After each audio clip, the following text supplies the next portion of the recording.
Bismillahirrahmanirrahim. Assalamualaikum warahmatullahi wabarakatuh. Alhamdulillahirabbil alamin. Wassalatu wassalamu ala asyrafil anbiya'i wal mursalin wa ala alihi wa ashabihi wa man tabi'ahum bi ihsanin ila yaumiddin. Adik-adikku yang mudah-mudahan Allah senantiasa melindungi antum semua di mana antum berada. Pernahkah adik-adik mendengar sebuah kisah yang disampaikan oleh Nabi SAW?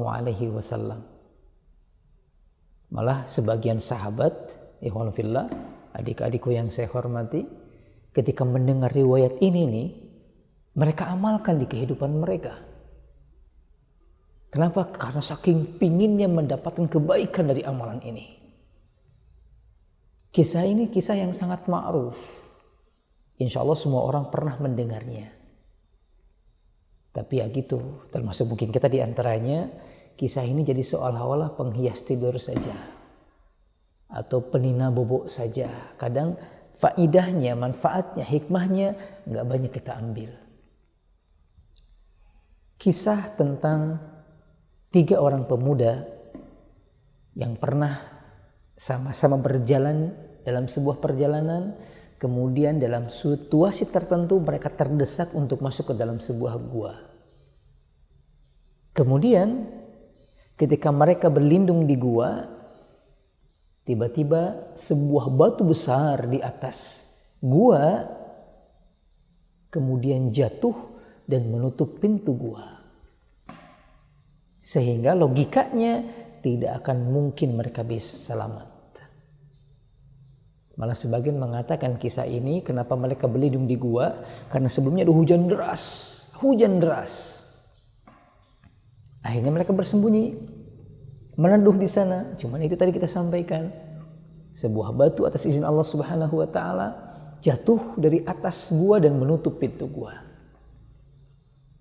Tiba-tiba kemudian ketika mereka sedang merenungi keadaan mereka, lalu salah seorang di antara 3 yang mulia ini, 3 orang ini mengatakan, sepertinya kita nggak akan selamat nih, kecuali kalau kita kemudian berdoa kepada Allah dengan menyampaikan, dengan membawakan satu amalan yang dengannya mudah-mudahan Allah mempermudah urusan kita.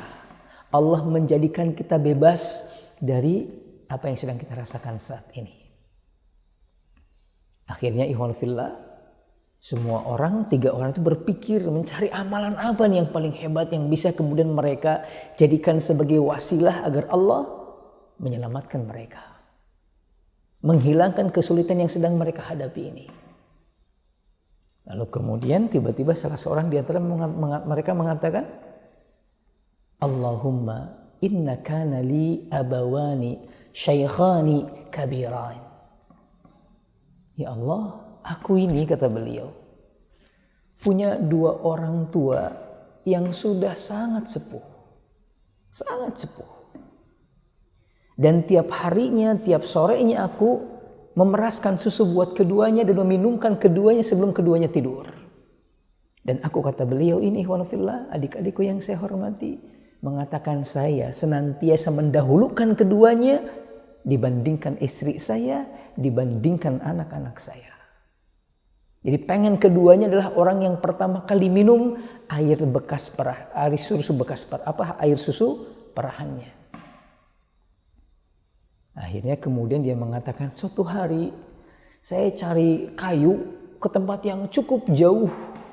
Sampai pulang agak kemalaman, langsung ku perah susu, lalu ku bawa ke tempat kedua orang tuaku, tapi sayang, ternyata mereka sudah tertidur. Mereka sudah tertidur, ikhwan fillah.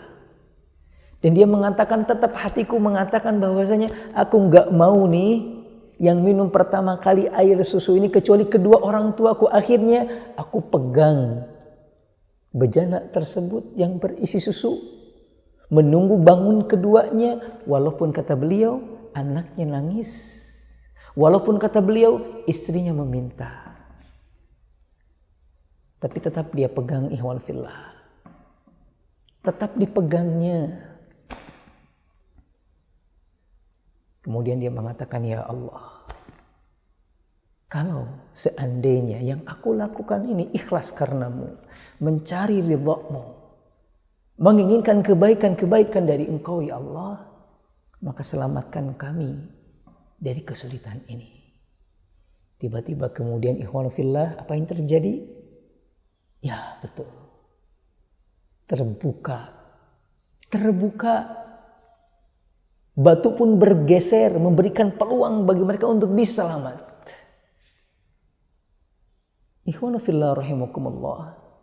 Ini satu kisah, ini satu cerita, ini satu hal yang dibacakan, yang diungkapkan oleh satu orang di antara dua orang, di antara tiga orang tadi yang kita katakan.